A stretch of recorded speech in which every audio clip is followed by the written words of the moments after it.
ሸዋፈራው ደሳለኝ ይባላል።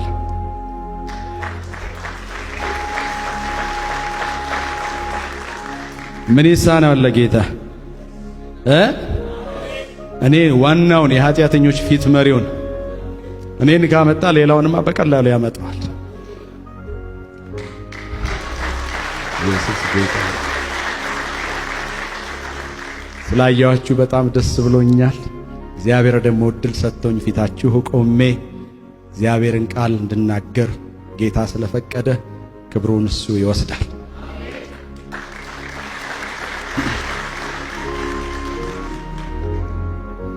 ያው በጋሽ ካለስ ስለሱ ሳልናገር ማለፍ አልችልም። ዝም ብለን ስለምንዋደድ ምናምን ወንድሜ ስለሆነ አይደለም። አንዳንድ እውነቶች መነገር ስላለባቸው ነው። አበሾች ስለሆንን መደናነቅ አንወድም ማለት አንዳንድ የምናደንቀው ሰው እንኳን ቢሆን በውስጣችን ያዝ እናደርገዋለን። እሱ ልክ አይደለም። እኛ የጌታ ልጆች ነን። እርስ በርሳችን እንደናነቃለን።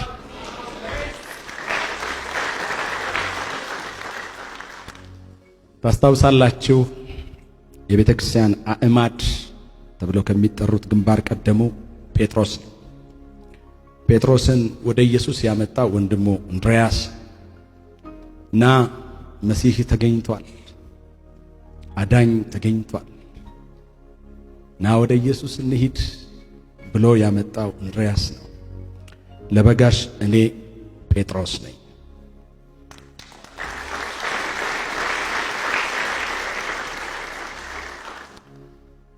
በነጭ ዙፋን ፊት ምን ሰራህ ሲባል ከሚታዩለት አክሊሎቹ መካከል እኔ ግንባር ቀደሙ ነኝ።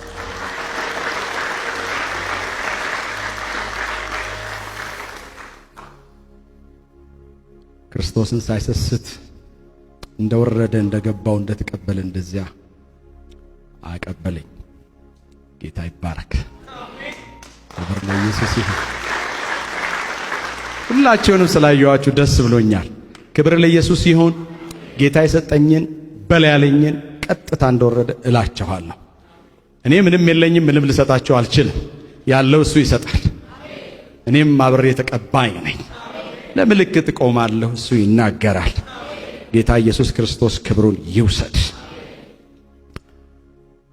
እኔ ነኝ በላቸው ብሎኛል።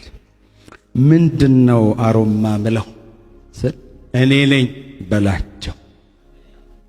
ሃሌሉያ! እኔ ነኝ በላቸው። ትንቢተ ኢሳይያስ ምዕራፍ 43 ከቁጥር 11 ጀምሮ እናነባዋለን። ለጌታ ቃል ክብር ሁላችንም ከማንችል በስተቀር እንቆማለን።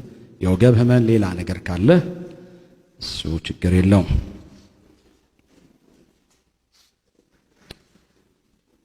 እኔ እግዚአብሔር ነኝ፣ ከኔ ሌላም የሚያድን የለም።